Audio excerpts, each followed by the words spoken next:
Ready? Okay. All right. I had just did an example of a Palomar knot with some rope and a carabiner clip. Um, I got sitting here and I thought, well, I'm going to go ahead and show you how I would do it. I don't have my glasses on today. Um, before I get, my name is Jason and this is PJH Fishing. And what I want to do is, if you've been on my site any, or on my page, on my YouTube channel or Facebook, you see my bio is that I deal with a blindness. I am totally blind, but I fish. And that's the main thing that I want everybody to know, that it don't hinder. It should not hinder. People like me shouldn't be hindered. If they want to do it, they should do it. And by the grace of God, they can do it. So I'm gonna show you how I would do a Palomar knot out like at the river or whatnot. I got a old spool of some extra line, and I got a offset hook, like a worm hook. That's what I'll be using it with a lot. Even if you fish I'm down here. spinner baits or I'm trying to zoom in where they can see it. any type of baits, you still tie it the same way. You would just loop it around the whole bait and come back to the line tie. But this, I'm going to show you how I would tie it. Take my line, my hook. What I'll do is I'm going to go through, and I'm going to do it like I would do it at the river, so you're going to get to see how I really tie this hook, even sitting here at my desk. I find a hook, hole, line. I'm going to go through it, and I'm going to hold it. Now,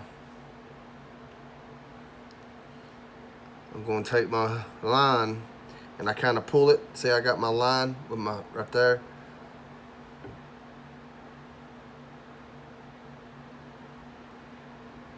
And I'm going to go back through.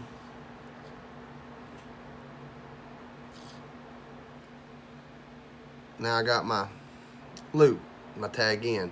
Now, how I find out, I'll hold it and I'll take my hook and I'll pull and find out which one is which.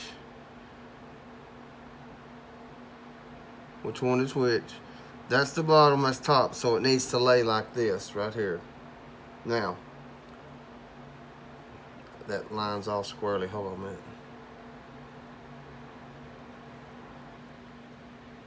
So now I'm gonna take it. What I'm gonna do is I'm gonna tie that right like. Hold on. That line is, I don't got a good hold on it. So now I make sure my lines ain't twisted. Now I'm gonna take it and I'm gonna pull it like that right there. I'm gonna tie the overhand knot. Make sure my line's wet. See what I did? And if you're a germaphobe, you might not want to watch this. Now, there's my tag in, there's my hook. Now this is the way I tie it. I'm gonna take it around. See? Coming around. Come up. Grab my tag in.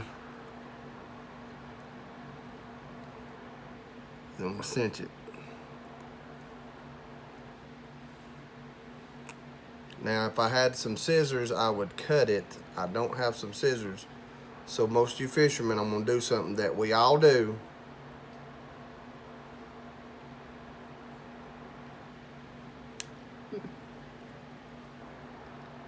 There's your Palomar knot. That's how I tie it. With the tongue and the spit and everything. That's how I tie it. And you know, you could probably. I don't do a lot of that teeth cutting anymore because I carry snips. But that's, and so see, come in there with it, baby. So see, there, see see how it looks right there. It's Keep all. it still for just a second. There you go. Let's see. Now, see, I'm gonna hold it. Now I'm gonna split. Now you can see the tie better. See. Hold on. Give it time to.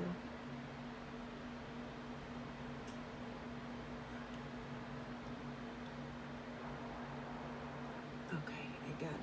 So see now, this knot, the very first knot I learned when I was about 10, is I learned the clinch knot. I remember learning how to tie that on the back of some fishing line I had got. It showed how to tie a clinch knot. And so I tied, that was the one I first learned. You go through, you hold it, you wrap it 3, you tuck it under the base, come back through the hole, and you snag and you snug it. That's an old school clinch knot. They've got an improved one, but this is the one that I have found. I tie this on braid, fluorocarbon, even my monofilament. I told y'all that I was going to fish braid this year. I found out that braid is difficult at best at times. All the fluorocarbon that I have left, I am using it as leaders for my braid line.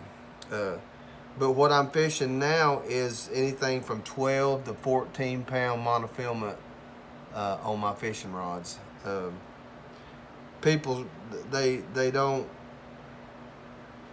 Monofilament's still a good line, and because I'm gonna tell you something. A lot of my catches, the last from June till now, I've caught on monofilament line, and I've caught some pretty good sized fish. Nice fish using monofilament. I had talked to my friend Craig Daniels, Rocky Top Splash. He's a friend of mine. Go check out his YouTube channel. It's called Rocky Top Splash. He's a very excellent fisherman. He's very knowledgeable, and we got to talking about some stuff, and he said that, talking about the lines he uses, and his slogan really got I really understood it. It said, fish simple and simply catch fish. He says it all the time. So my thing is, get back to your roots. Get back to what works for you. If fluorocarbon don't work for you, don't use it. Monofilament, I've always used it from a kid till now, and why change something if it works? So I hope y'all enjoyed this today, watching how Jason ties a Palomar knot, and I use that I'd say 95% of the time, 98.